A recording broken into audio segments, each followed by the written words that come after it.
మీ business ఏదైనా మీ ఊర్లో promotion చేయాలంటే అది సుమన్ టీవీతోనే సాధ్యం. ఇప్పుడే సంప్రదించండి.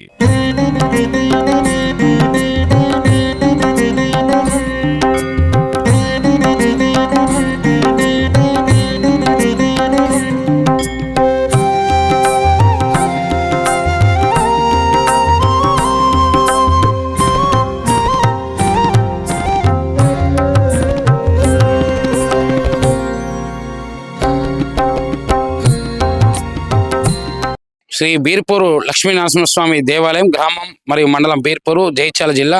మరి ఇక్కడికి బ్రహ్మోత్సవాలకు వచ్చే భక్తులకు స్వామివారి దర్శనం కొరకు భక్తులు పాదయాత్ర ద్వారా నడుచుకుంటూ మెట్ల మార్గం ద్వారా మరి వచ్చి ఇక్కడ స్వామివారి దగ్గర మరి గుడి చుట్టూ దేవాలయం చుట్టూ ప్రదక్షిణ చేసి మరి ఆ ప్రదక్షిణ అయిపోయిన తర్వాత గండాదీపంలో ఆ గండాదీపం గండాలు తొలగాలని గండాదీపంలో నూనె పోసి ఈ లక్ష్మీనరసింహస్వామి దేవాలయం క్షేత్ర పాలకుడైన హనుమంతుడిని దర్శించుకొని మరి ఆలయం ప్రధాన ఆలయం మండపంలోకి వచ్చి మొట్టమొదటిగా వెంకటేశ్వర స్వామిని దర్శనం చేసుకొని అలాగే మన ప్రధాన ఆలయమైన ఆ లక్ష్మీనరసింహస్వామి అని మరి దర్శించుకొని తరించి అలాగే అనుబంధ ఆలయమైన శివాలయాన్ని దర్శించుకొని మరి స్వామివారి యొక్క మొక్కులు చెల్లించి బయటకు వెళ్ళడం జరుగుతుంది.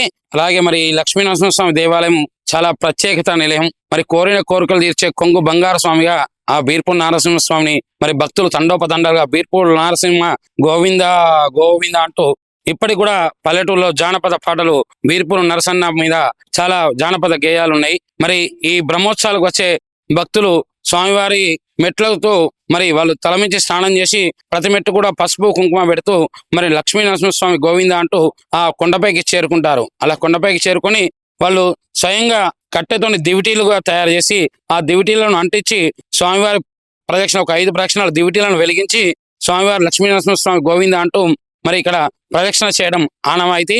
అలాగే ఇక్కడ గండాదీపంలో నూనె వస్తే వాళ్ళకు ఉన్న గండాలన్నీ తొలగిపోతాయని ఆ భక్తుల యొక్క నమ్మకం. మరి అదే విధంగా ప్రదక్షిణ చేసిన తర్వాత గండాదీపంలో నూనె పోసి మరి లోపలి దేవాలయానికి చేరుకుంటారు.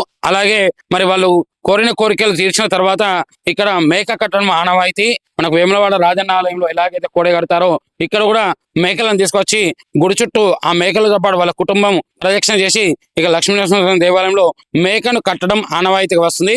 అలాగే గుర్రాలు కట్టె గుర్రాలు చేయించి వాళ్ళ ఆయురారోగ్యంగా ఉండాలని వాళ్ళకు సుఖశాంతులు ఉండాలని మరి కోరిన కోరికలు తీర్చినందుకు ఆ కట్టె గుర్రాలను కూడా చేయించుకొని వచ్చి తల మీద పెట్టుకొని ప్రదక్షిణ చేసి ఇక్కడ కట్టె గుర్రాలు కూడా అప్పజేయడం మరొక ఆనవాయితీ. అలాగే స్వామివారికి పట్టనామాలు కూరమీసాలు అంటే చాలా ఇష్టం. ఆ పట్టనామాలు కూరమీసాలు కూడా చేయించుకొని వచ్చి ప్రదక్షిణ చేసి ఇక్కడ ఉండిలో ఆ స్వామివారికి సమర్పించడం ఆనవాయితీ. మరి ఇకంగా స్వామివారికి ఇక్కడ పాద పూజ చేయడం మరి ఇక్కడ ఆనవాయితీగా వస్తుంది. స్వామివారికి ఇక్కడ పాద పూజ వచ్చిన భక్తులందరూ కూడా స్వామివారి పాద పూజ మన మండపం మధ్యలో చేస్తుంటాం. ఆ పాద పూజ చేయడం కూడా ఇక్కడ ఆనవాయితీగా వస్తుంది. అలాగే ఇక్కడ ఒక దొంగ జరిగిన యథార్థ సంఘటన మరి కొన్ని సంవత్సరాలుగా కథలుగా చెప్పుకుంటారు. అక్కడ మనకు కనిపిస్తున్న రాయపట్నం దగ్గర ఉన్న గ్రామంలో ఉన్న వాళ్ళ వంశస్థులు ఇక్కడ దొంగతనం చేస్తే వాళ్ళకు స్వామివారు శిక్షించాడని అదే శిక్ష ఇప్పటికి కొనసాగుతుంది. వాళ్ళ వంశంలో ప్రతి తరంకొకళ్ళు మరి వాళ్ళు మందబుద్ధి గల వారు పుడుతున్నారు. ఇప్పటికి మనకు సజీవ సాక్ష్యం వాళ్ళ దగ్గరికి వెళ్ళి కలిస్తే మనకు చెప్తుంటారు. వాళ్ళు కూడా రథోత్సవం నాడు వస్తారు. మరి వాళ్ళ వంశంలో ప్రతి తరం కూడా ఒకరు మందబుద్ధిగా పుడుతున్నారు.